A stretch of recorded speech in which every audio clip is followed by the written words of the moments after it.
Jimmy.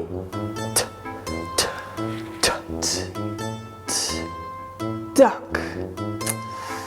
No, nice try, Jimmy, but it's not. Sarah.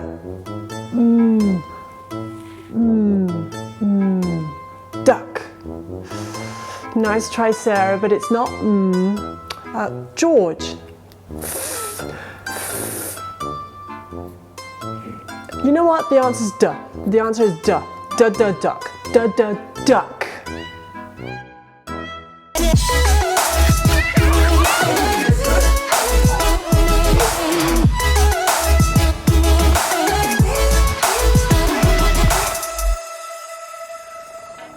Hi, my name is Gemma Perry and welcome to Mooncake ESL Teaching Made Easy.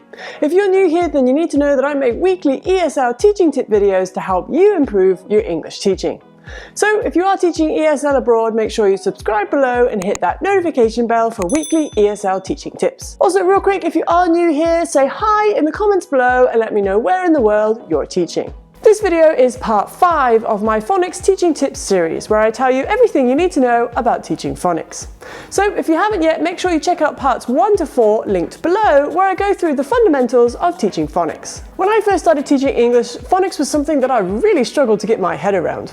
Let me know if you can relate by commenting with the word struggle in the comments below. In this video, we're going to be talking about segmenting, what it is and how we teach it in the classroom.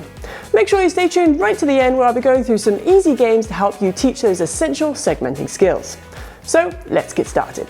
In my last video, I talked about blending and how this involves taking those individual sounds and blending them together to create words.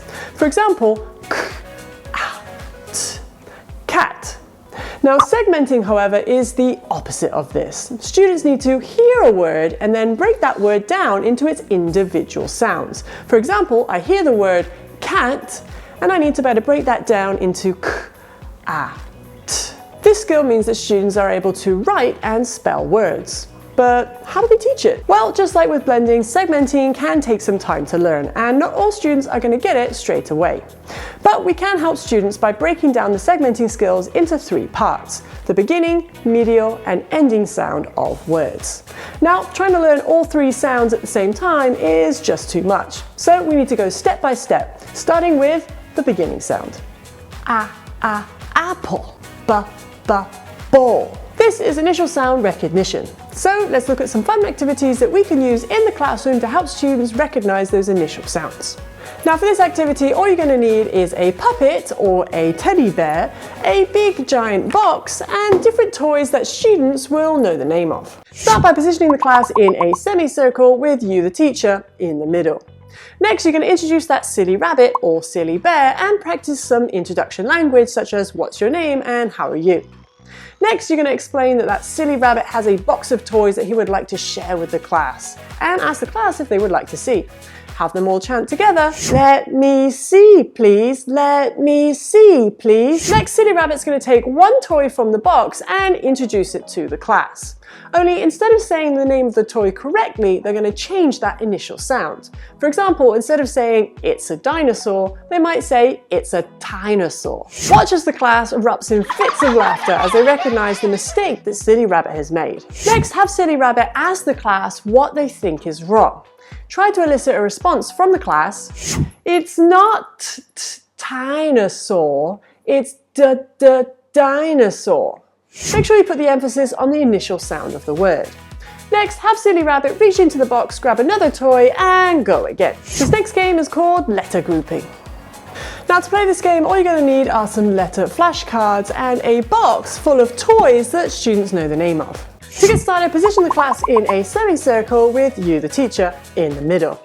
Next, you're going to introduce 3 or 4 different letter sounds to the class, placing them on the floor in front of you as you do. If you're not sure why we're teaching the letter sounds and not the letter names, make sure you check out part 1 of this phonics teaching tips series, where I go through some phonics fundamentals. Now, as you're introducing these sounds to students, ask them if they can think of any words that start with that sound. Give them some examples so they understand what you mean. Next, you're going to introduce the mystery box. You're going to take a peek inside and look very excited. excited. Ask the class if they would like to see and have them chant together. Let me see, please. Let me see, please. Next, you're going to pull one item out of the box and ask the class what it is. Introduce that item to the class using chants and TPR as you do. Now, if you're not sure how to use chants and TPR in your class, make sure you check out my video linked below. Next, you're going to take that toy and position it next to each letter and have students listen for the correct sound. For example, b, dinosaur, no. K, dinosaur, no. D, dinosaur. Yes! Once students recognize the correct sound, you're going to place that toy next to that letter. Next, you're going to take a peek in the box, pull out another toy, and go again. Keep going again and again until all the toys have been categorized with a letter. Now, both these games are great for teaching that initial sound recognition. However, they can be adjusted to teach that ending or medial sound. Now, after students have mastered that initial sound, then they need to start working on recognizing the ending sound in words. Once they've mastered the end sound in words, they can then start working on the medial sound, which is the hardest to get the hang of.